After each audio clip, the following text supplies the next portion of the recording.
this group was they were here for a music festival in Austin. And after we looked up the handle that they were obviously displaying, we could see that they were performers. They were like a group of rappers staying at our house. And so we just looked them up on Instagram and we could see pictures inside our house. Like they were like live streaming like some rapping. You get some royalties from that music I video. Be like, hey, bro, know. this is our place. Yeah. It's like, oh, there's the high chair in the background behind the soundboard.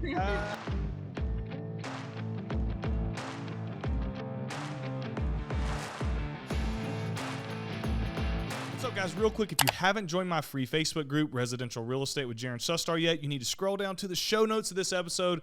Click the link to the Facebook group. It's completely free. Fantastic place to network and collaborate with other residential real estate investors all across the country so that you can continue to grow your real estate portfolio.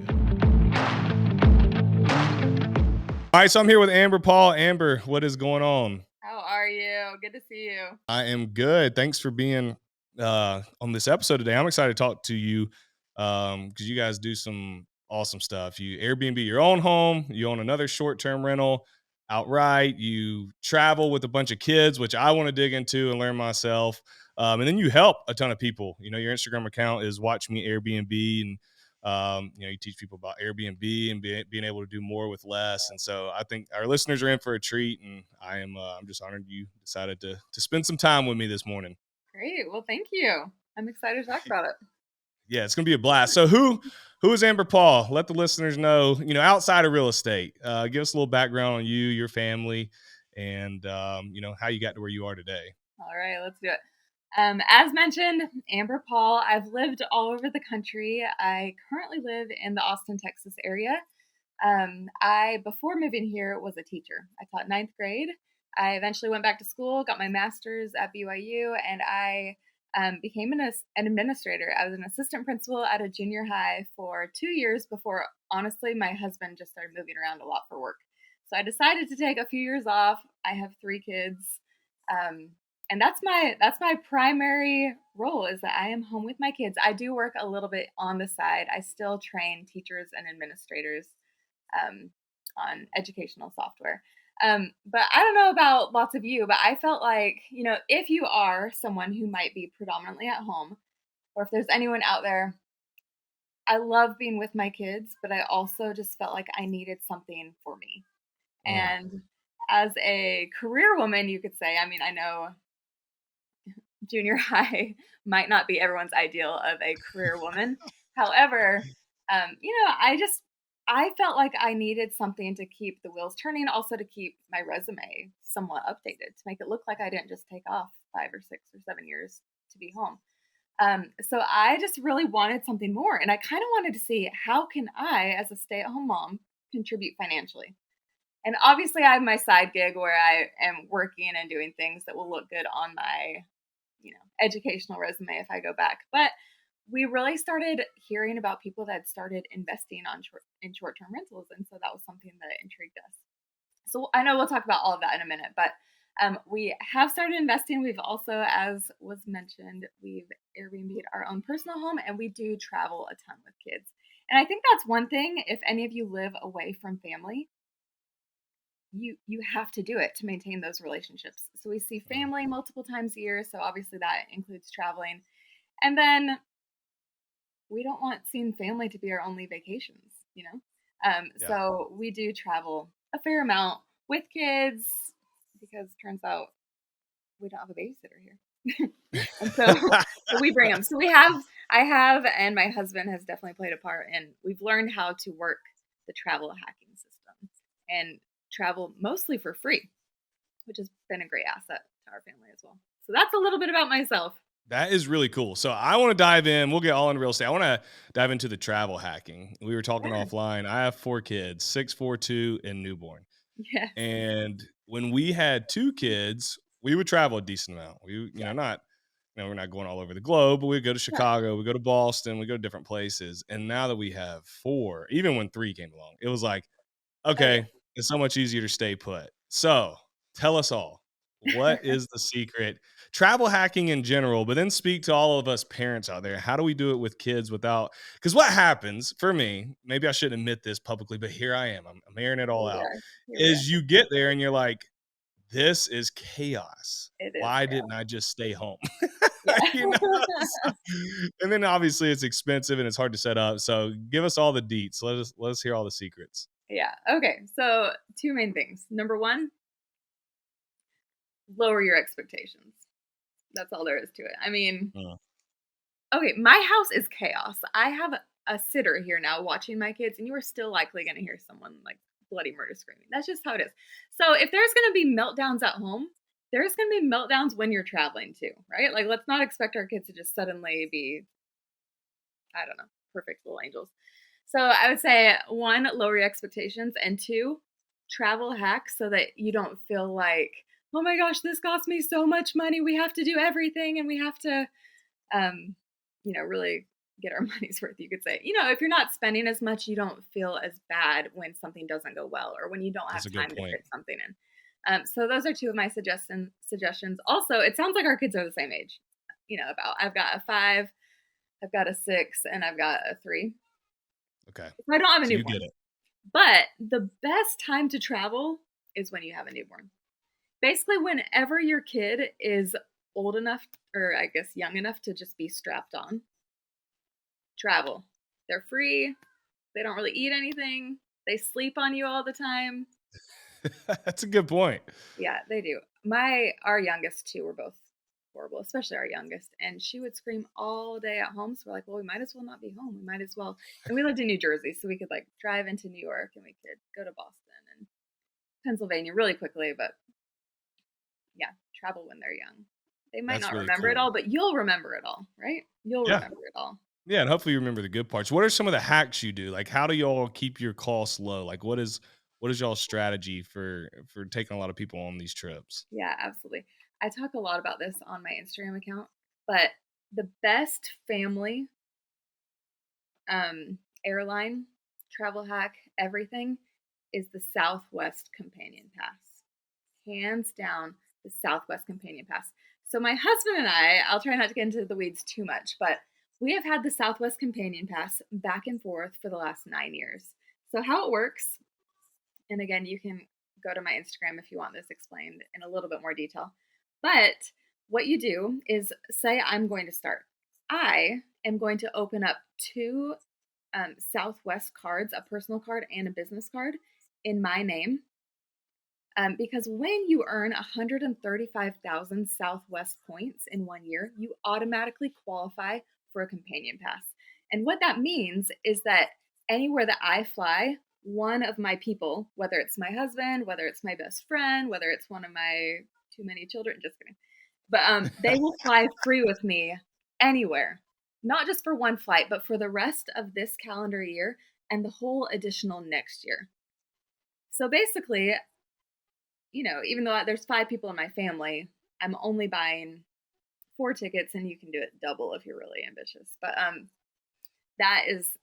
that's the game changer. And then also with Southwest, once you qualify for that companion pass by opening the 2 credit cards with the 2 bonuses, you're also able to utilize those points to book the flights. And so, I mean, honestly, at one point I had 2 kids under 2. So my husband would be my companion, and we'd both have a free lap child. We would buy one flight with points, and all 4 of us would go. So obviously, Wow. if you made a good choice, you don't have 2 kids under 2 at the same time. But yeah, that Southwest Companion Pass is for sure a game changer. And then Southwest, 2 bags are free per person.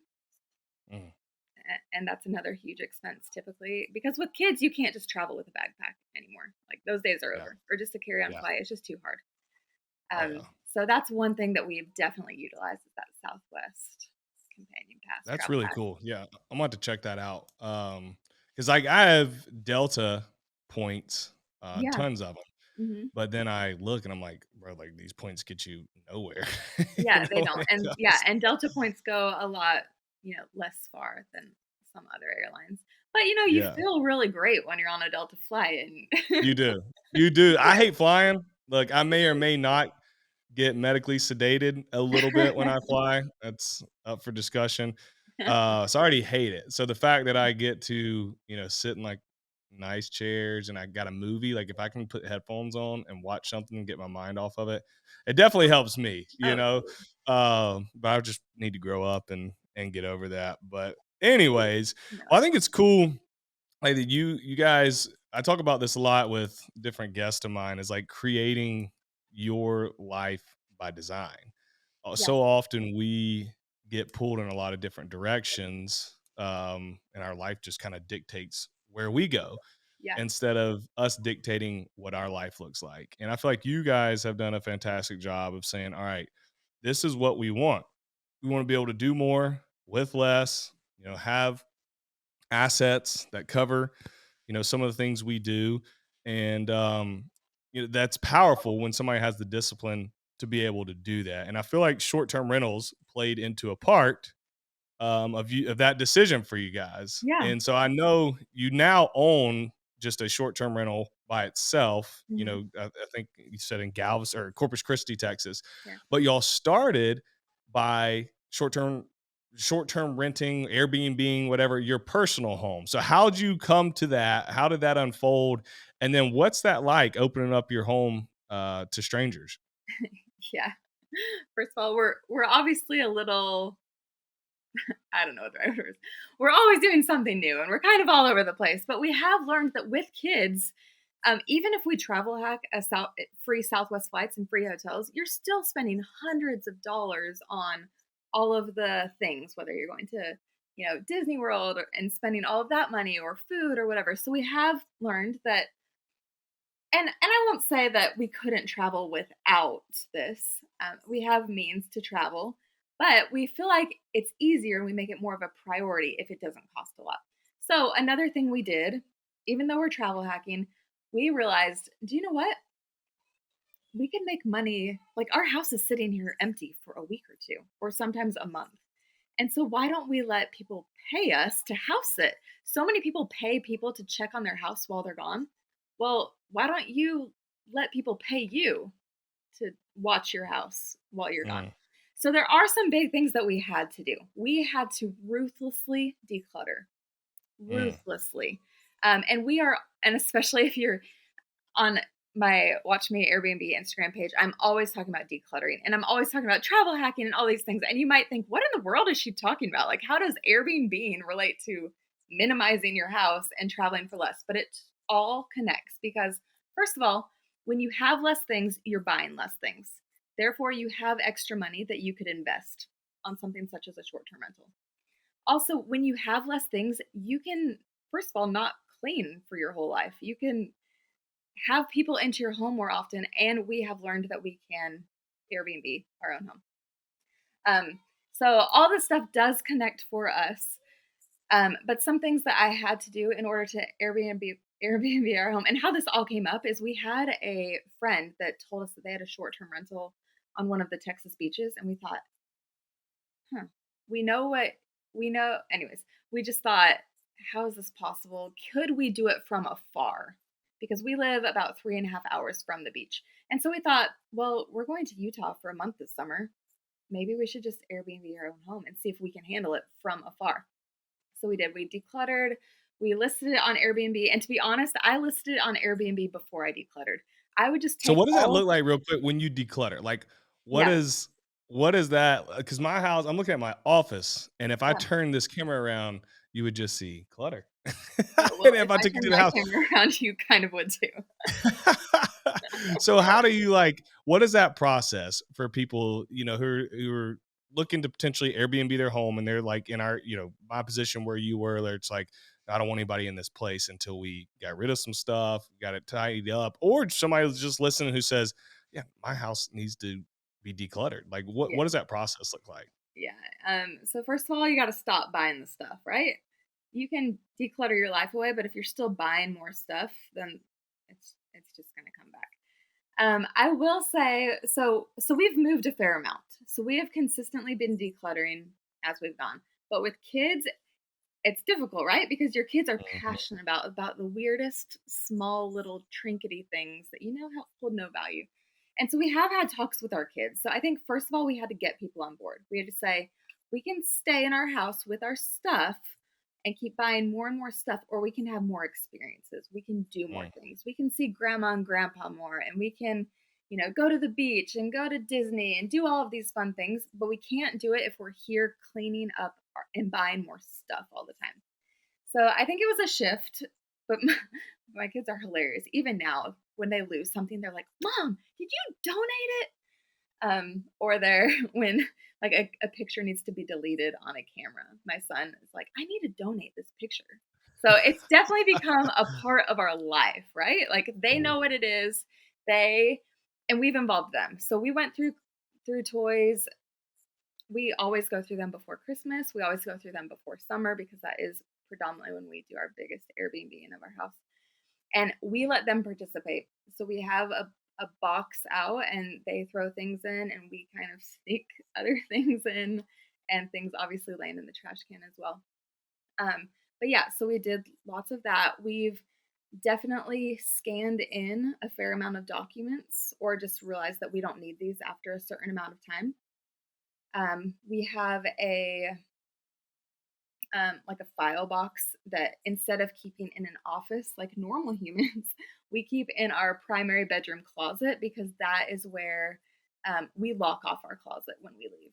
So anything important gets thrown in that closet last minute, and it gets locked, and it's like it's Yep. never been there. So we do have two spaces in our house that we do lock, actually three. We lock off our garage when we Airbnb our home. I just feel like that's A, we usually have a car parked in it because we don't take two Yeah. cars when we travel.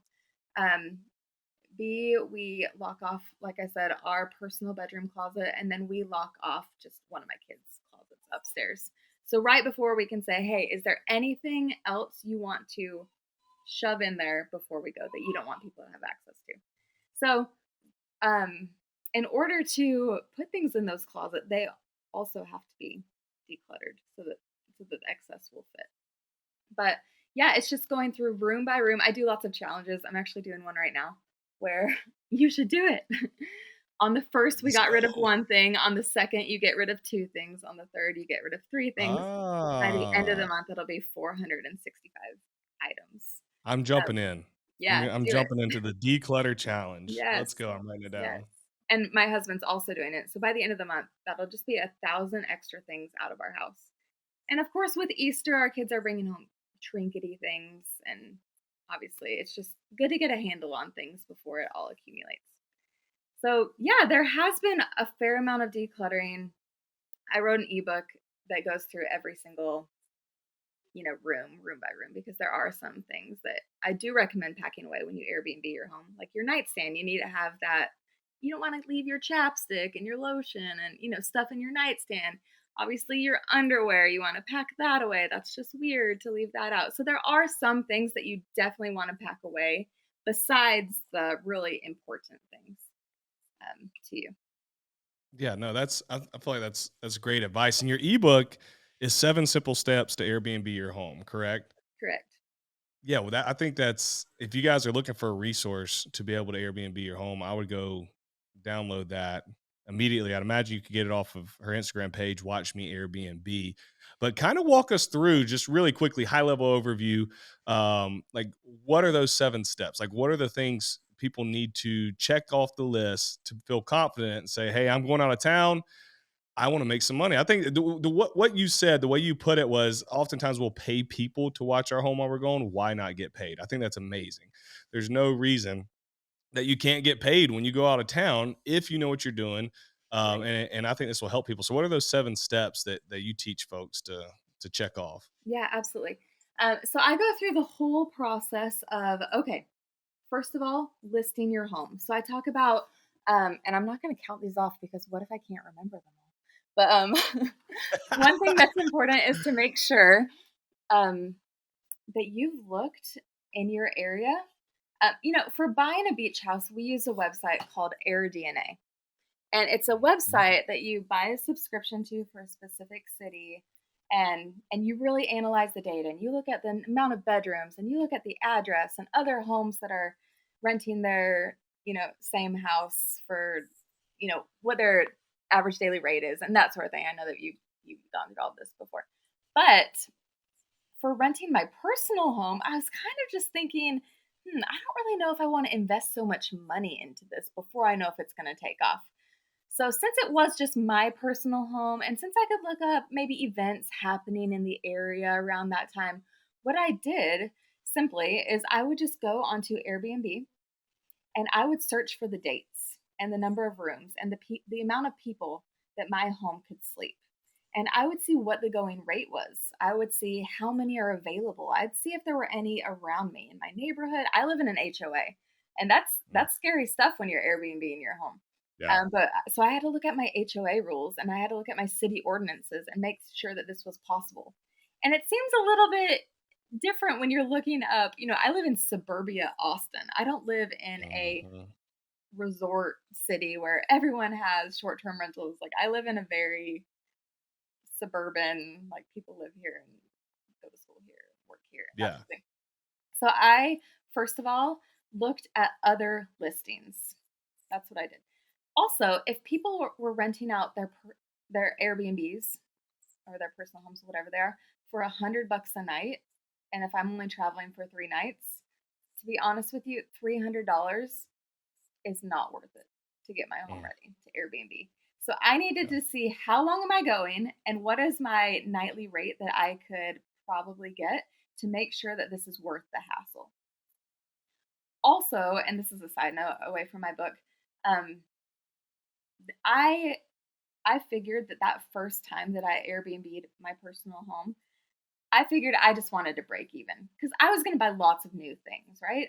I personally, and you don't have to do this, but I decided that we didn't want to share our sheets, we didn't want to share our pillowcases, we didn't want to. We wanted everything possible on that bed zipped up in like a little, I don't know, plasticky container. Yep. Just gonna. No, I would do the exact same thing. It's no secret that if you're going to be successful in real estate investing, you have to be able to fund your deals. Whether you're doing the Burr method or whether you're fixing and flipping properties for a profit, you got to be able to get to the closing table with money and you got to have money to rehab the property.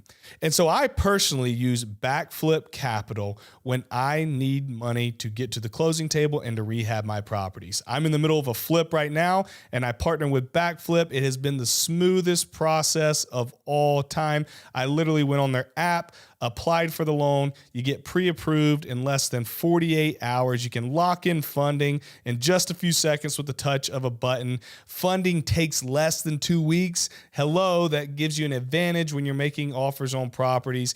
And I can't say enough about partnering with Backflip Capital. They're great folks with a fantastic product that everybody listening to this should check out for the next time you go to do a Burr deal or fix and flip property. So here's what I want you to do. Go down to the show notes of this show. I've put a link for Backflip Capital in those notes. All you have to do is click the link so that you can download their app and get your next deal funded with Backflip. If you've been struggling finding good real estate deals, I've got a solution for you. It's REI Call Center. REI Call Center has professionally trained and managed cold callers to help you scale your real estate business. I think they give you somewhere around like 1,500 cold calls per day.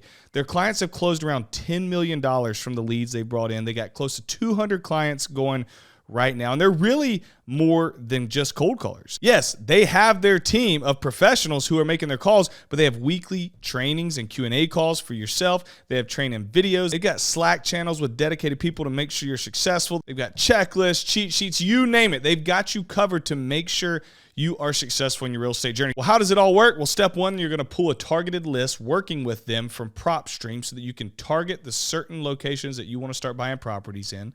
Second, they're going to use their Zen call platform to start calling 1,500 calls a day per cold caller. They're going to then upload all the leads into Asana. You have a view of them and you can go attack and start buying the properties that you see that pique your interest without having to do any other work. Look, I have worked a W-2 job while building my real estate portfolio. I've been raising a family the entire time, so I haven't had time to go and cold call myself. And that's where a company like REI Call Center comes into effect to be able to take that load off your plate so that you can generate leads, close more deals, and build that portfolio. You can reach out to them at reicallcenter.com, or if you go to the show notes of this episode, you will see a link that will take you directly to them. Buy your first or next real estate deal in the next 90 days, guaranteed, or we'll continue coaching you until you do. That's my guarantee if you join my rental academy.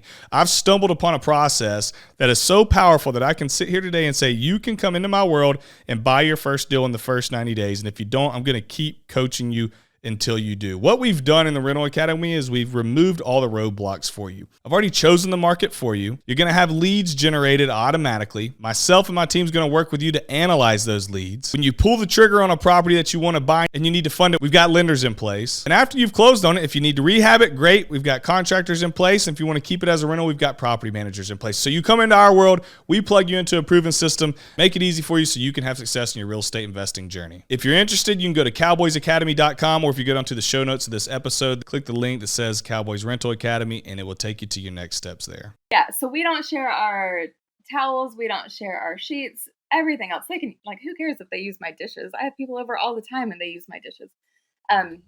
So there are things that we were fine with sharing, and there are things that we wanted to invest in, and I just keep 5 tubs in a closet upstairs. When I Airbnb, I pull those 5 tubs out, I put our sheets in there and their sheets out, and it's just a really quick swap over. My cleaners do it, in fact. So anyways, so one is look and make sure that it will be worth it. I would say that's first of all. The second is that with the actual listing, you need to get it ready. So as I started mentioning before I even did a really good declutter, I would just grab all the crap in my room and dump it in the door frame, and I would take a picture and I would brighten it up and make it look as professional as possible. But again, with our beach house, we are absolutely going to pay for professional pictures. With my personal home, I'm not going to invest $500 in professional photos if I'm trying to see if it all works, right? Yeah. So anyways, step 2 was actually setting up the listing. Taking pictures. And those included my bedding. It doesn't matter. Yeah. Then I would buy all the sheets going to be different colors every time. Yeah, it doesn't matter. But I did take out all of my kids' like stuffed animals out of the pictures and stuff like that. Step 3, I would say, is purchasing all of the things that you need. Are you going to invest in cute little bottles of soap, or are you just going to get like a nice shampoo thing that you're willing to share with guests? As I mentioned, sheets and towels were definitely things that I needed.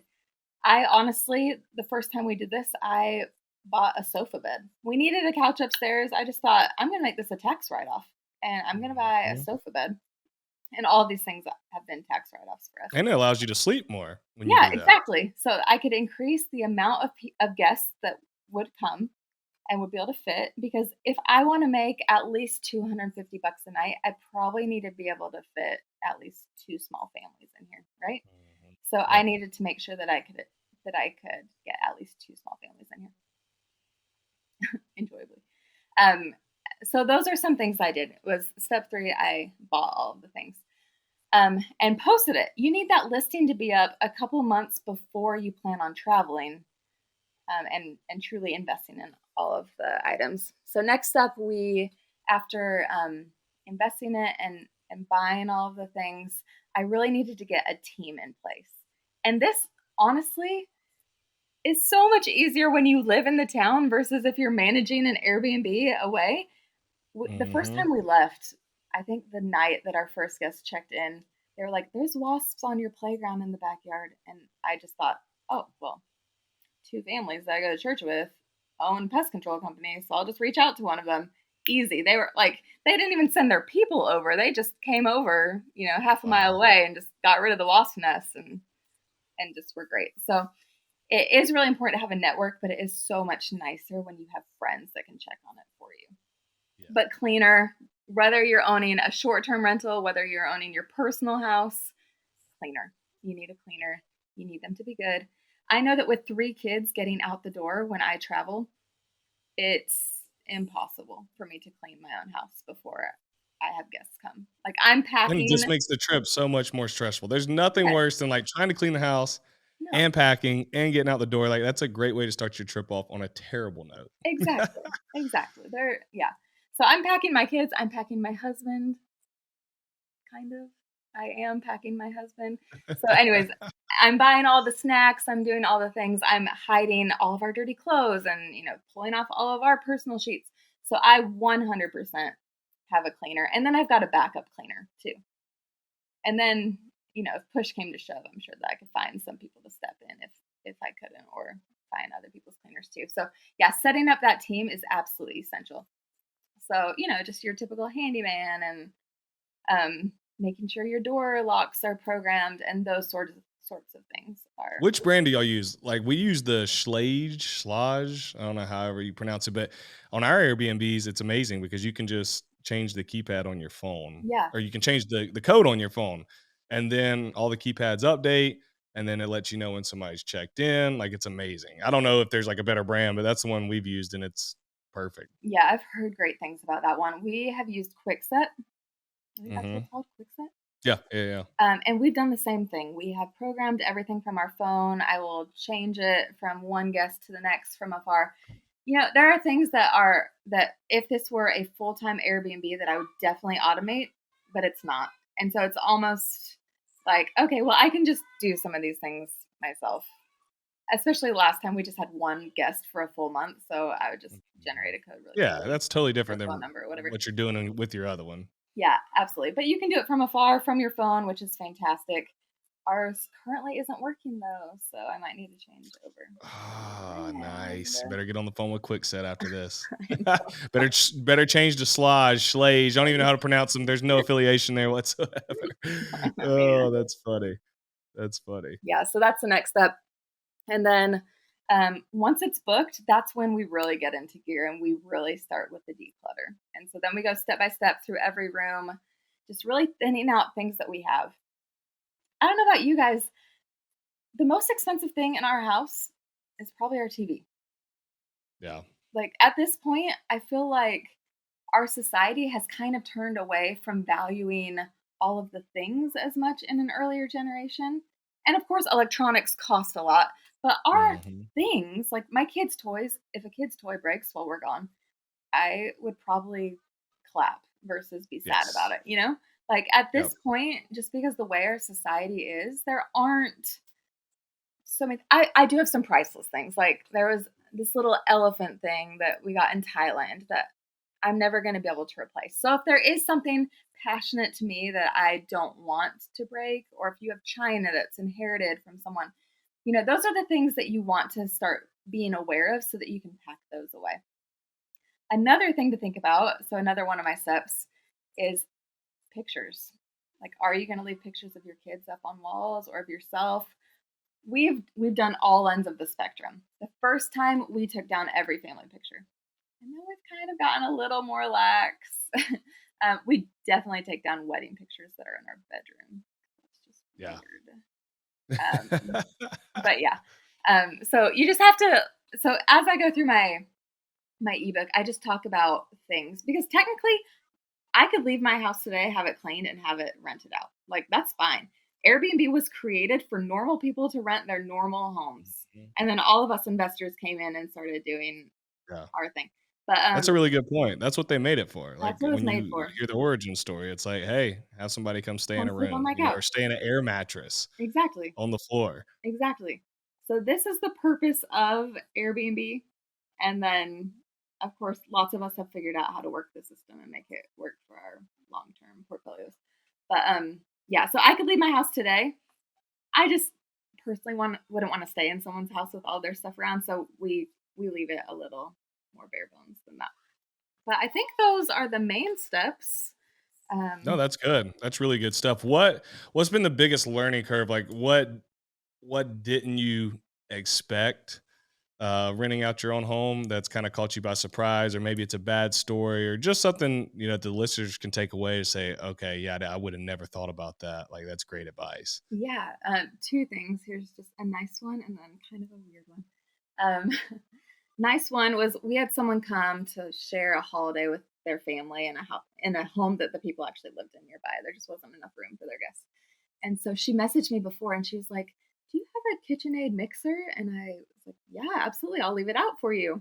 Those things are heavy. I'm not moving them." So, anyways, she was like, "Oh, that'd be so wonderful. I want to make my daughter a birthday cake." And so she made an extra fancy, like 3-layer cake and left it in my freezer so that I could have it Wow. when I got home, which is just so thoughtful. um, Yep. that she owned That's a bakery cool. and wanted to make something. So, guests, I think because they know that this is a personal home, they probably look at pictures of us and just imagine like, "Oh, there's connections. These are real people." And, I think that's one of the benefits is that you know that you're helping make someone's holiday easier when they come, when they stay. So that's one thing. Kind of a weird thing that happened. Um, we have a Ring doorbell, which is disclosed on our Airbnb listings, so we can see people that are coming in and out, though we have lives and we don't just sit there and watch them come in and out all day. Anyways, there was this one group that was coming in and out super late at night, like 3 a.m. And so we're just kind of concerned about our neighbors. We live in pretty close proximity to them. So we looked up, and one of them had this big, I guess, a poster board like hung around his neck with a follow me at and then his Instagram handle. And we had gotten a great nightly rate. I think our nightly rate, one time we got like 600 because there was a festival or Formula One or something going on. Anyways, this group was they were here for a music festival in Austin. And after we looked up the handle that they were obviously displaying, we could see that they were performers. They were like a group of rappers staying at our house. And so we just looked them up on Instagram and we could see pictures inside our house. Like they were like live streaming like some Uh, rapping and like anyways, one of them was sitting in my bed. It was kind of weird. It was kind of weird. uh, But you need to it's get just some royalties from that music I video. Be like, hey, bro, know. this is our place. Yeah. It's like, "Oh, there's the high chair in the background behind the soundboard." That is funny. It's kind of funny, but yeah, Wow. those are Yeah, some I mean, little stories. that's cool. Yeah, you never know. The one thing I've learned about Airbnb is you never know who's gonna stay at your Yeah, property. You never know who you're gonna run into. We've had some, cool folks stay at our property. We've run into to neat people through our properties, and we haven't even done our our own personal home, just on the homes that we have by the beach, yeah, and it's really cool. I mean, there's horror stories, right. and you can spend all day talking about how scary Airbnb can be and volatile and the bad things, and all that stuff's real. Yeah, But it's almost like anything in life, you hear about the bad things more than you do the good things. The majority of the time, good things are happening, and guests are thankful. Like if you take care of them, I mean, you yeah, get some sour apples. I mean, right, they're just bad people in the right. earth, and you just hope that you don't cross paths with them, but you're going to every now and then. Most people are so thankful, and the way I look at Airbnb is they're most of the time they're not coming to experience my house. Like Yes, they're going somewhere for something else. So if exactly. I can make the experience in my house almost like forgettable. I know that sounds weird. Like No, somebody may argue that that's not the way to do it, but like if you don't like have anything that happens when you're at my place, that's a good stay. yeah, And if something bad happens, I was talking about this the other day with a gentleman who has Airbnb. That's oftentimes an opportunity for you to get a better review, like to be a hero. yeah. So it can be most of the time it's a win-win. It's just every now and then you run into some knuckleheads, but No, absolutely, and that's actually one thing I so we've done long-term, like 30-day rentals in our personal home, and we've also done shorter ones. I've never gone under, I think, 3 days. Um, but those ones that are just there for 3 or 4 days, you're like, "Sweet." They are literally going to sleep at my house. They are going to Mhm. experience Austin, and they're eating tacos, and they're getting barbecue. The ones that were at my house for 30 days, that's where I stress because 'cause I'm like, "Oh, I gotta make sure that, like, every nook and cranny in my house doesn't have" they don't wanna find my high school yearbooks under my bed, Yeah, Like, they wanna they're gonna be in the house. They're gonna be living versus the people that yeah. are there for short periods of time. They're there to Yeah. experience. Let's make sure the light bulbs are working. Let's make sure all the Yeah, batteries are up to fire date. alarms, yes. Yeah, fire alarms, no plumbing issues, Right, which, if all that stuff happens again, you can get it fixed. Like right. that's why you talked about building a team earlier. That's why you build a team out because you have people in place and you can do this. She's talking about doing their personal home and which I think is a fantastic way. It's house hacking is Right. essentially what it is, just Mhm. on the short term market to where you are sharing your home with others. Other people will do house hacking where they let people live with them full time as long term renters. Yeah, Um, But whether you're doing it like that or whether you're doing it like Amber and them are doing, where it's house hacking your home as a short term rental, it is a fantastic way to get your feet wet into real estate. Right. It is a great way to do it because it's really low risk, right? You can Mhm. turn it on and off when you want. You're not relying on that income to live. It lets you, in the Airbnb space, learn how to put a listing together, how to enhance that listing, how to write Mhm. your descriptions, how to meet expectations, how to set up operations and automations and cleaning teams and all of that in place. And then once you get it down on this low risk trial period that you Mhm. can cut off at any time, then you can make the decision of, hey, I want to do this and replicate this, and I can replicate it anywhere. Or, you know what? I don't really want to deal with this headache. I'm Yeah. going to go in a different route, maybe buy commercial or just Yeah, buy or long long term term. rentals. Yeah. Exactly. But what you guys did, which I think is cool, is you nailed down how to do it in your personal space. And so then you, reach the point where you're like, you know what? Let's try this in a vacation market. And so then you guys went and bought your, first full-time Airbnb in Corpus Christi, which I Yeah. think is awesome. And I would imagine, I'm sure there's been things that you've learned that's different from Airbnb out your own property, but you probably were like way ahead of the game compared to most operators. Well, I hope so. Yeah. So, and another benefit from that too is I know that not everyone can afford to invest. Not everyone can afford just a huge down payment. So Airbnb in your own home is another way, especially maybe if you live by family and you're like, "Oh, my house booked out this weekend. Can we come stay with you?" You know, if they're on board, obviously.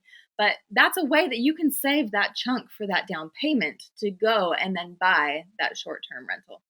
Um, just another spin on it. But yeah, so some things that we learned from Airbnb our personal home versus our beach house. So our beach house, as you mentioned, is in Corpus Christi, North Padre Island, and we went in on that with my brother and sister in law. And the reason why we did that is obviously it's way easier to scrounge up a down payment with another person. But again, it was kind of a safety blanket, you know? Like we had flooding last year and it was awesome because one of us tackled, I mean it was horrible. But I was about to say, but yes, my house flooded. yeah, Woo! we get new floors. No, but one of us tackled the insurance company. One of us tackled the floors. One of us was working with the property management company. And especially with two, so both my husband and my brother-in-law work full-time in the tech sector. And that's one thing. Like sometimes they can't handle things during the day, and then I obviously have kids around during the day, and so it is so nice to be able to pawn things off and say, I'm actually on a call right now, so I'll take the lead on this, and it really lessens the overwhelm there. And then It's I really think cool. also just going in on this potentially, with a partner, which we're hoping to scale one a year with our partnership, but it just allows, a lower down payment for each couple involved and then just allows us to really figure it out together, which I know going in on things with a partner isn't always ideal, especially with family. It can get murky, but it's worked really well for us in that regard. If you My thing on partnerships is if you have clear communication on the front end, you'll be okay on the back end. I don't care if Right. it's family or not family. The problem, people talk about, issues with family. Problem with family is everybody just does everything on a handshake and it's assumptions. Right. And then what happens is you get down to the nitty gritty and this one person thought, oh, I thought it was going to be handled like this. Other person thought it was going to be handled like this. And then there's a big pissing match. Right. But whether you're doing family, friends, stranger, joint ventures, JV, deals like she's talking about are a great way to tackle real estate with lower risk. You're mitigating risk. You guys have done a fantastic job of getting into real estate. I'd say it's almost textbook. You started by house hacking your own home. Now you've done a joint venture deal with somebody else. That feels so much better when you're jumping into these deals and you're like, okay, I'm not carrying the weight of this by myself. Right. And it's okay to do that. You want to pick your partners wisely. You want to be with honest people, but you just go to an attorney and you get it what they call an operating agreement drawn up and you have them spell out everything Yes. exactly who covers what 50-50 ownership. Mhm. This is what happens if I die, this is what happens if both of us die. Just Right. have it all covered. And then when you encounter those scenarios, you can go back to the operating agreement and say, okay, this is where we both sign for this to happen. This is what is going to go down. And if you can't, hold up your end of the bargain, well, we've got this contingency in place. Right. And so anybody listening to this who's, I don't know if I want to buy, properties with people, because I got buddies like that. Nah, I'm not ever going in with anybody. I think that's a shallow mindset that can, needs to be rethought, because it Right. can be done correctly. And two, I don't know how y'all finance this property, but oftentimes with Airbnbs, you can do just 10% down as a down payment as a second home loan. Yeah. So if you're buying a $500,000 property, instead of having to put 20% down, which would be 100 grand, you're only having to put 50,000 down, which is 10% of 500,000. And then if you got a partner, you guys are y'all are splitting that 50,000. So it's only, I say only 25,000. Yeah. That's still a lot of money, but I'm just saying in the grand scheme of things, 25,000 from one partner, 25,000 from the other. And then when the flood happens, you split it and you split responsibilities. And so it's a great way to mitigate risk, but be able to get into great properties that are it's going to make you both wealthy in the long run. I own properties, a lot of them by myself, and I got probably 3 different partnerships, and I've made money both ways. And so I would just encourage people, don't be stingy and think you got to do it all by yourself. Yeah. Yeah. And that's exactly what we did. We set it up just like you mentioned. We handled the down payment. We added 10%. So we both had to cover the 5%. And it's worked out perfectly so far. That is awesome. That is awesome. Well, this has been amazing, Amber. I know there's going to be so many people who are going to take a ton away from this. I think it's awesome what you have done. You and your family, especially you taking the initiative. You're like, I want to do more. And you like took the bull by the horns, and you've Thank made it you. happen. And you guys are continuing to make it happen. And now you're able to help others. That's the best thing, is when you do something like this and you're going through this journey, but you're sharing those experiences with other people that can then implement that into their lives, and hopefully replicate the success that you have had. So where can folks listen and find you? I know we talked about your Instagram page. Is that the best way to get a hold of you? Yeah, that's the best way. Watch me Airbnb is my Instagram handle, and you can reach out to me there, or I've got lots of highlight bubbles that talk about the Southwest car, or talk about Airbnb in your own home and decluttering and doing all the things. So definitely reach out to me there. I would love to be in touch with you guys on Watch Me Airbnb. That is awesome. Watch me Thank you. Airbnb on Instagram. Reach out to Amber. And to all you listening to this, send this to a friend or two. This is how word gets out about this podcast. I know, what Amber just talked about can help so many people, from travel hacking to setting up an Airbnb in your own home, to then, doing the joint venture into a full-time Airbnb. So share this with a couple of friends, and then take a screenshot of you listening to this podcast, whether you're looking at it on YouTube or Apple Podcasts, Spotify, whatever, and tag me on Instagram at Finance Cowboy, and tag Amber at Watch Me Airbnb, and let us know you're listening. We both love to personally thank you for taking time out of your day to spend it with us. So Amber, I Yes, appreciate you for being on, and thank you you. did a fantastic job, and we'll talk soon. Thank you so much. Great to talk to you. Thank you, everyone.